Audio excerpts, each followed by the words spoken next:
In my last video, I mentioned that on these old Raleighs, there's actually a left and a right side of the front wheel, and it's not entirely obvious.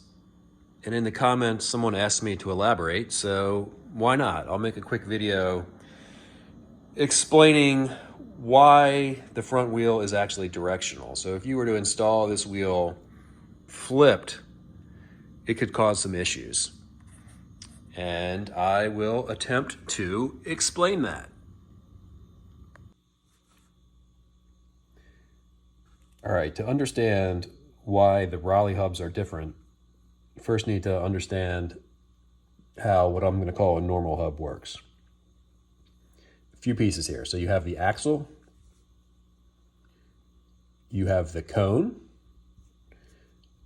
and you have a lock nut.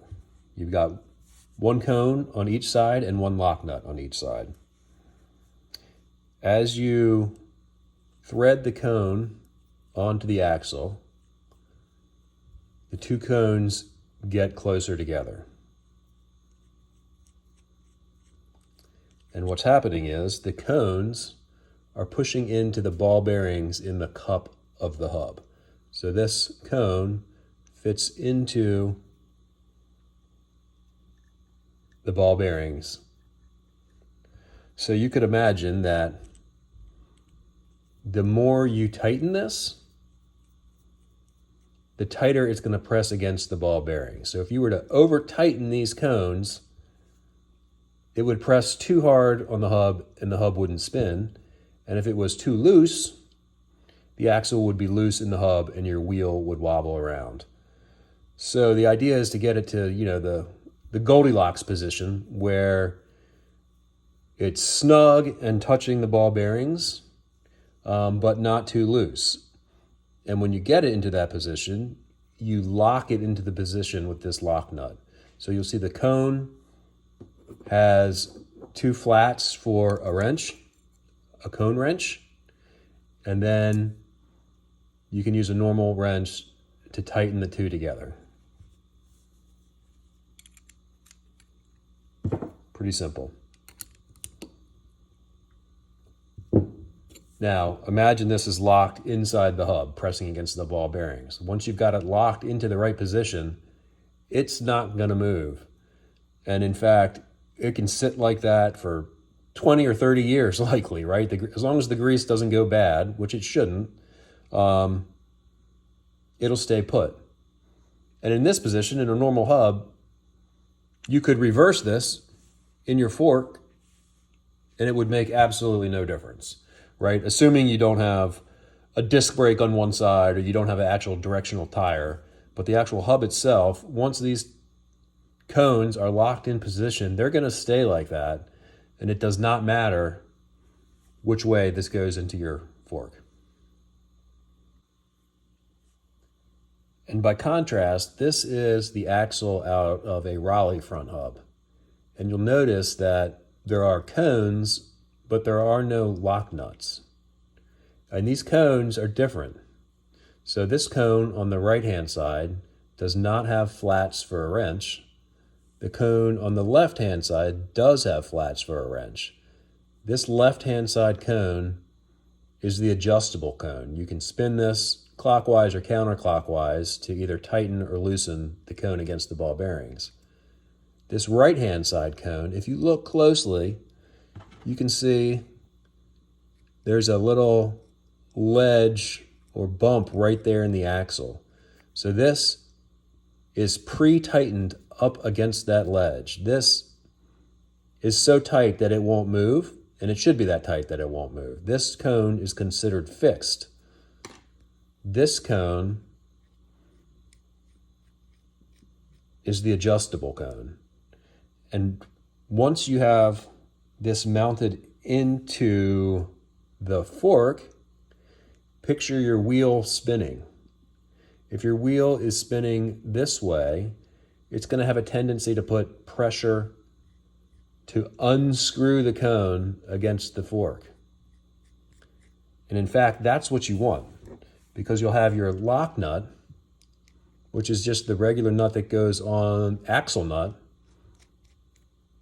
Here, picture your fork in between, and you'll tighten the lock nut up against this cone when it's in the right position. Therefore, once it's locked, it's not going to move. If you were to flip this around and install it in the bike the wrong way, as the wheel turns, it's going to have a tendency to tighten this cone, and it's going to tighten up against the ball bearings and eventually lock your wheel. So I did think about just completely changing this hub out because I actually did rebuild this entire wheel. The rim and the spokes are brand new.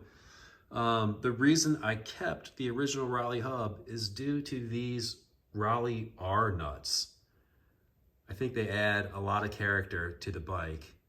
And again, because Raleigh uses all kind of proprietary threading and different nut sizes, I don't believe that you could put these R nuts on to any other axle than the axle that's in this hub that's on the bike. I could be wrong, but the reason that I kept this is specifically to keep these R nuts.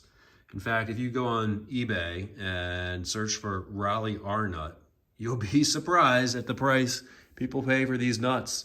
In fact, you could probably pull the 4 or 5 of these nuts off of this bike and sell them individually, and they're probably worth more individually than the bike is as a whole, which is just one of those odd things with used bikes. All right, so I've flipped the bike upside down to mimic, a real roadside repair. Imagine you've got a flat, you got your bike flipped upside down, and you need to remove this front wheel and put it back on. So as I mentioned, the adjustable cone is on the left side.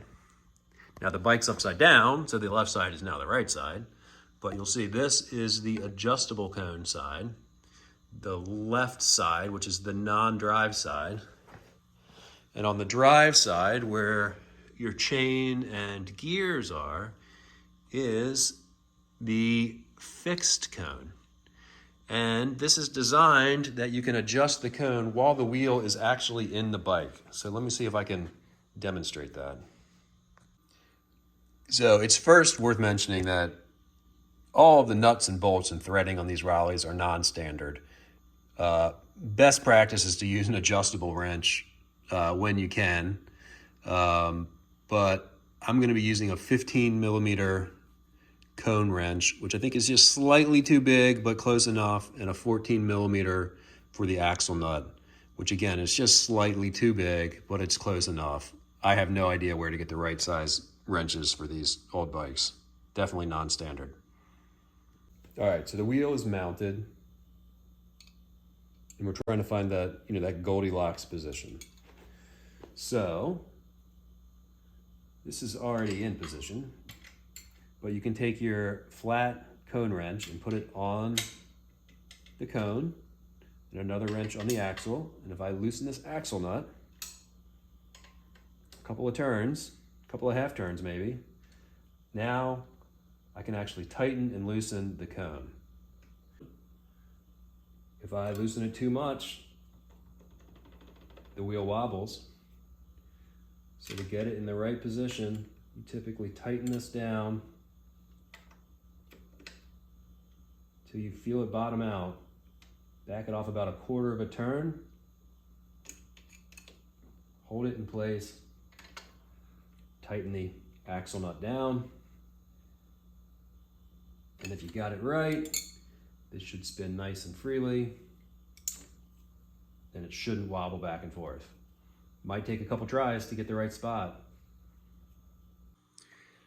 And so, like I was saying in my last video, my concern is, we've got a bike here that's 50 years old.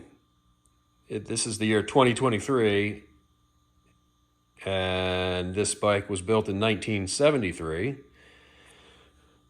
And I'm concerned that somewhere in the future, I'd like this bike to be on the road for another 50 years, right? And I don't want someone to accidentally install this wheel backwards or have that cone come loose and not know what's going on. Not the end of the world. Clearly, any bike shop would be able to fix it. I had thought about putting tires on that are solid tires. The idea there would be that the tires would never go flat, therefore we'd never really have a need to take the front wheel off. But the more reviews I read on those, the less convinced I am that's a good idea. So I think what I'll probably do is just buy a little toolkit with the right size tools to fix that front wheel and just leave it in this pouch. Maybe even put a little card in there pointing to, you know, a video or a website that documents this. It's well documented. Sheldon Brown, RJ the Bike Guy. There's lots of instructional videos that a do-it-yourselfer could take a quick look at a video.